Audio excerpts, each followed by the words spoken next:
Good day, monkeys. I'm Eddie Braverman. That's Midas Mulligan Magoo, and this is episode 36, Not Safe for Work on WallStreetOasis.com. Every once in a while, the subject of dating women in finance comes up on the site, and it always draws a big response. So Midas and I thought we'd add our 2 cents today. First of all, my experience is pretty limited because I've never actually dated a woman in finance. This isn't because they're ball breakers or they're unattractive, although I have known both types. I really think it's more a function of the fact that there were so few women in finance when I got started in the early 90s. I think we had 3 in my first office, and one of them was pregnant like constantly. And we only had 1 at my second firm. She was hot, but she had terrible taste in men, and I just couldn't see following any of the losers she woke up with on a regular basis.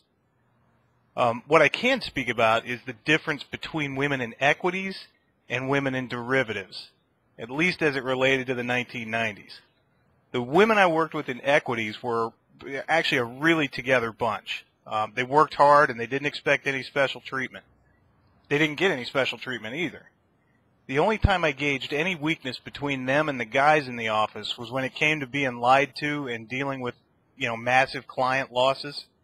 They just couldn't accept that someone in research would be purposely full of shit, or that, they had just cratered a client's retirement account based on false information they chose to believe. Now, the women I worked with in commodities were a whole other story. First of all, there were a lot more of them for some reason. Maybe it was because it was the late 90s. I don't know. My firm hired anyone in a short skirt. Maybe because there's gold involved, maybe?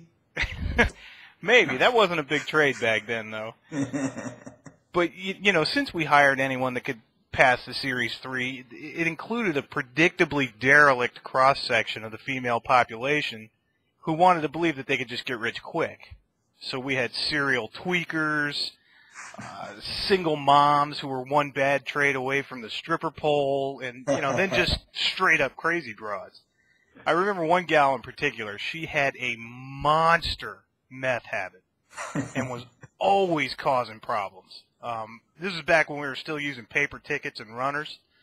And at least once a week, she'd be so tweaked out that she'd sell to open a position when the client wanted to buy to open, and it would cause all kinds of problems. And then she'd just have this epic meltdown in the middle of the pit, screaming and yelling and crying that everyone was out to get her. It was just unbelievable. And management would always find a way to trade out of the position because they couldn't fire her because they were terrified of a sexual harassment suit. And they were too fucking cheap to send her ass to rehab. Not that that would have worked anyway. So there was never a dull moment with the women in commodities. What about you, dude? You ever date a finance chick? Well, if consensual sodomy, donkey punching, clearing out her purse while she sleeps and not remembering her name counts as dating, then yes I have. Just to preface my forthcoming comments, I have nothing against finance chicks. Job's a job. You're not what you do, and I'm sure many of you ladies are great in person. I just don't think the vast majority of you are compatible with the vast majority of finance guys, plain and simple.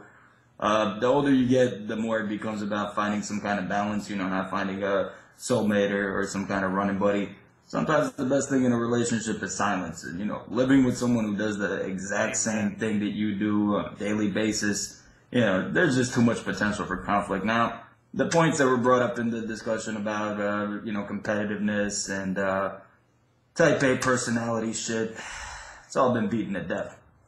So I won't really go there. I believe the 3 crucial rules you gotta follow as a man in order to have safe, healthy, and loving relationships. Rule number 1, don't shit where you eat. Rule number 2, if you're a fecal freak, eat shit on your own time. Wipe your fucking face, brush your teeth afterwards, and don't make it society's problem.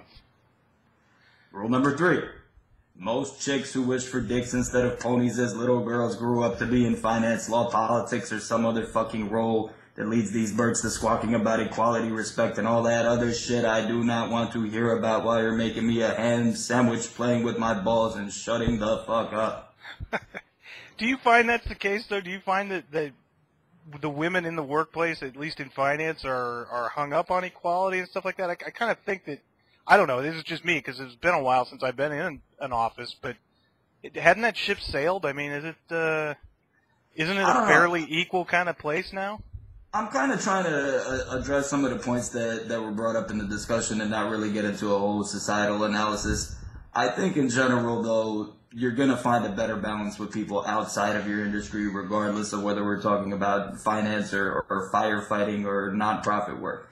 And I do think that there are some young ladies that get into this game and expect certain elements of their femininity to remain chaste, or at least they expect guys to still look at them as regular girls, but they don't realize that this is still a man's field. And with all due respect to the women who earned their way in, a lot of them are in there, like you were mentioning with your meth head cocksucker friend, like, how you going to fire somebody like that? So there are a lot of girls that are in the industry that got in there because they're girls. And a lot of guys are going to resent that. And in the same sense, when that exact person comes around talking the whole equality game and everything else, you're going to leave yourself open to a little bit of abuse, So be smart and try to take the following words to heart, because I think they apply really, really well to the relationship between men and women in circles of power.